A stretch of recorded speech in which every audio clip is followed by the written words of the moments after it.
যে একটা উপকমিটি হয়েছিল ছাত্রদের এবং চাকরি প্রার্থীদের যে দাবি দেওয়া ছিল, সেখানে তারা একটা রেজলিউশন দিয়েছে 32-এর ব্যাপারে। তো সেই প্রেক্ষিতে আমার বক্তব্য, আমি আগেও যেটা বলেছি যে আমি চাকরিতে কোনো ঢোকার বয়সসীমার পক্ষের মানুষ না। কোনো চাকরিতে কোনো বয়সসীমার কোনো প্রয়োজন নেই। যোগ্যতার ভিত্তিতে নিয়োগ হতে পারে। একটা পোস্টে কি ধরনের লোক দরকার ওই চাকরিটা হক আদায় করবার জন্য, যোগ্যতার সাথে, দক্ষতার সাথে, মেধার সাথে ওই কাজটা ডেলিভার করবার জন্য সেটা জানা দরকার। সেটা কত বয়সের কোন লোক সেই কাজটা করবেন অথবা করতে পারবেন না, সেটা বয়সের বিষয়। সেটা 21 বছরের একটা মানুষও করতে পারে, 41 বছরের একটা মানুষও করতে পারে। সেক্ষেত্রে আমাদের বক্তব্য খুব পরিষ্কার, আমরা বয়স সীমা থাকারই পক্ষে। দ্বিতীয়ত হচ্ছে যে সাভারে আমরা দেখলাম একটা গার্মেন্টসে আগুন দেওয়া হয়েছে এবং বেশ কিছু জায়গায় তাদেরকে জিজ্ঞেস করা হয়েছে সাংবাদিকরা যে আপনারা আন্দোলন কেন করছেন, প্রতিবাদ কেন করছেন এবং আগুন কেন দিলেন। সেই ব্যাপারে তাদের কাছ থেকে কোনো সদুত্তর শোনা যায় নাই। সেখানে আমাদের বক্তব্য হচ্ছে যে গত 3 মাসে আমরা 70-এর উপরে স্যাবোটাজ দেখলাম।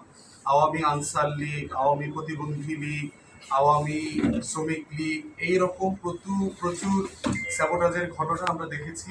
এবং গত সপ্তাহে দেখেছেন যে আপনার ছাত্রলীগের গুন্ডাপান্ডা যারা সন্ত্রাসী কর্মকাণ্ডে ছিল, তারা যারা আহত হয়েছে, তারা যারা গুলিবিদ্ধ হয়েছে, তারা প্রতিবন্ধী লীগের ব্যানারে আপনার স্বাস্থ্য উপদেষ্টার গাড়ি আটকে দিয়েছে পঙ্গু হাসপাতালে, যে সময় তিনি ওখানকার অসুস্থ ছাত্রদেরকে দেখতে গেছিলেন এবং সাথে আমাদের দেশের একজন মেহমান ব্রিটিশ হাইকমিশনার তার সাথে ছিলেন।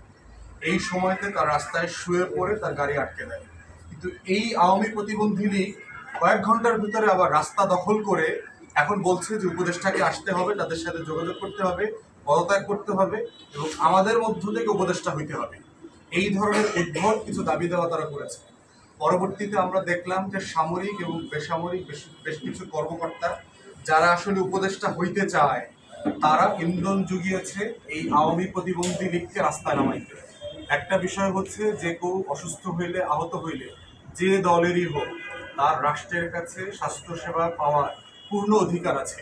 সে যদি আওয়ামী লীগ হয়ে থাকে, ছাত্রলীগ হয়ে থাকে, যদি এমনও হয় যে স্নাইপার দিয়ে, গুলি দিয়ে মানুষ মারার চেষ্টা করছে, অস্ত্রসহ ধরা পড়ছে, তাকেও চিকিৎসা দিতে হবে।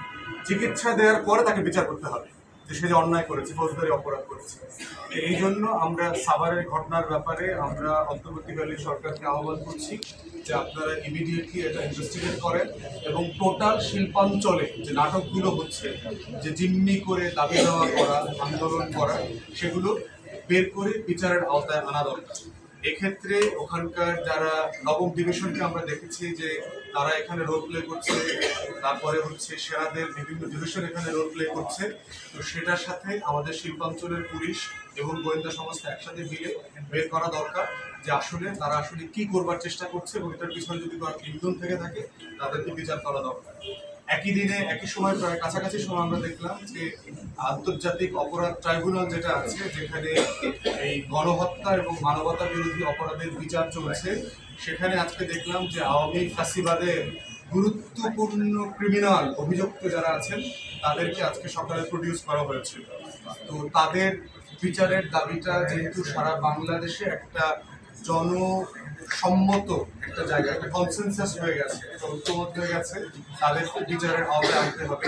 সেক্ষেত্রে আমাদের বক্তব্য হচ্ছে তাদের বিচার আমরা যেমন চাই, আন্তর্জাতিক অপরাধ ট্রাইব্যুনাল আইসিটিকে আমরা বলছি মান রক্ষা করবার ব্যাপারে, তদন্ত এবং সাক্ষ্য প্রমাণের ব্যাপারে নীতিগতভাবে দেশীয় আইন এবং আন্তর্জাতিক আইন যেন মেনে চলা হয়।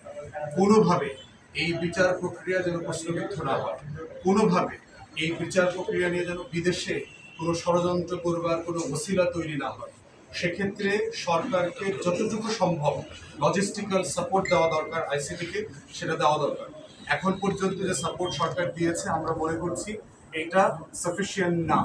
আইসিটিকে আরও বেশি সাপোর্ট দেওয়া দরকার, আরও বেশি লজিস্টিক্স এবং আরও বেশি স্টাফিং করা দরকার।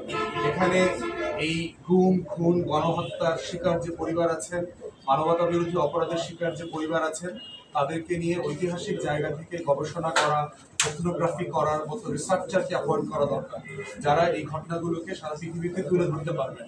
তো এই ধরনের লজিস্টিক্যাল সাপোর্ট যেখানে দরকার সেটা আমরা বোধ করছি আইন মন্ত্রণালয়ের পক্ষ থেকে সেটা দেওয়া দরকার এবং বাড়ানো দরকার। আর আজকে আইসিটিতে এই আসামিদেরকে প্রডিউস করার সাথে সাভারে শিল্পাঞ্চলে যে সংঘর্ষ হয়েছে এটার সাথে কোনো যোগসাজশ আছে কিনা অথবা একই পক্ষ এগুলোর সাথে জড়িত কিনা সেগুলো খতিয়ে দেখার জন্য আমরা আহ্বান করছি। পাকিস্তানের একটা জাহাজ কয়দিন আগে আপনারা দেখেছেন যে করাচি থেকে এসছে এবং বাংলাদেশের অনেক গণমাধ্যম এমনভাবে খবরটা করেছে যে অ্যাজ ইফ গত 53 বছরে পাকিস্তান থেকে কোনো জাহাজ বাংলাদেশে আসে নাই।